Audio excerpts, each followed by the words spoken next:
دوستو، آج کے اس ویڈیو میں ہم لوگ 10ویں کلاس کی پہلی غزل جس کے شاعر کا نام ہے سراج اورنگ آبادی اسے سمجھنے جا رہے ہیں۔ دوستو، اردو شاعری کی بہت ساری اصناف سخن ہیں۔ مرثیہ، ربائی، قصیدہ، نظم، حمد، نعت، مناجات۔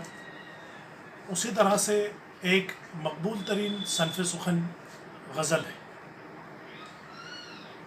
غزل اردو شاعری کی ایک ایسی صنف سخن ہے جس نے سب سے زیادہ مقبولیت حاصل کی اور شاعری کے چاہنے والوں کے دلوں میں سب سے زیادہ اپنی جگہ بنائی۔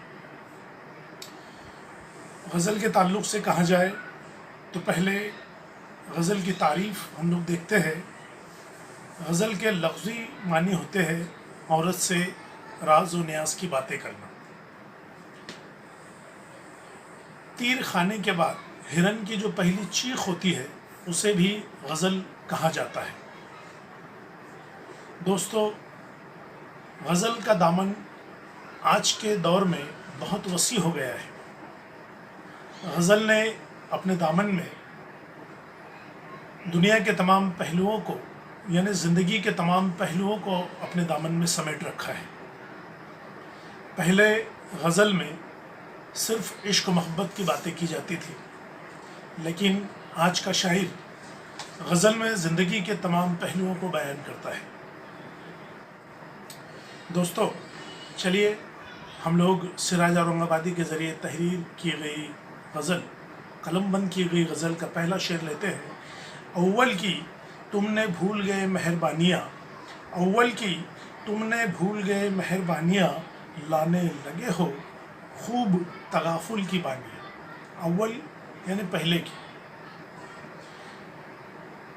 دوسرے مصرے میں شاعر ایک لفظ کا استعمال کر رہے ہیں، تغافل، بے توجہی۔ ایک لفظ آ رہا ہے بانیاں یعنی باتیں۔ چلیے تشریح کرتے ہیں ہم لوگ۔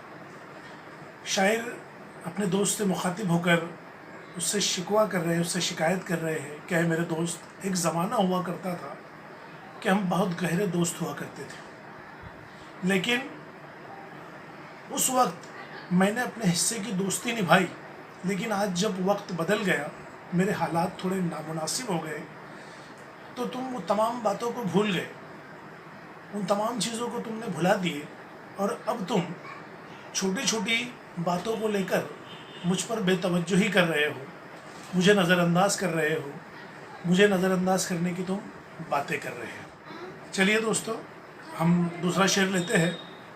کیا ہوئے گا سنو گے اگر کان دھر کے تم، کیا ہوئے گا سنو گے اگر کان دھر کے تم، گزری برہ کی رات جو مجھ پر کہانیاں، گزری برہ کی رات جو مجھ پر کہانیاں۔ شاعر اپنے دوست سے مخاطب ہو کر کہہ رہے ہیں کہ بھائی تم، اے میرے دوست، تم ذرا مجھ پر توجہ دو، میں تمہیں کیا کہہ رہا ہوں۔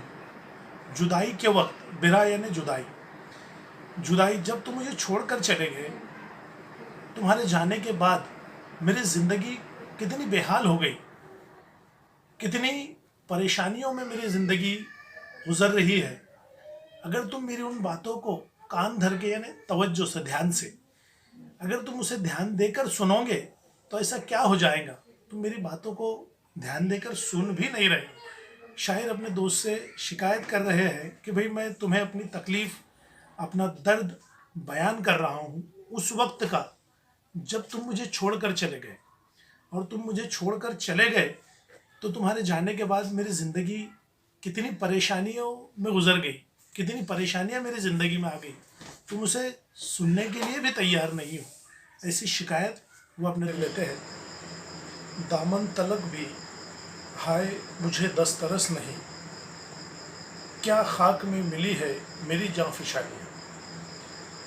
سراج اورنگ آبادی اپنی غزل کے اس شعر میں اپنے دوست سے شکایت کرتے ہوئے کہہ رہے ہیں کہ میرے دوست، اب تجھ سے ملنا بہت دور کی بات ہوئی، اب ہم تیرے قریب سے بھی گزر نہیں سکتے۔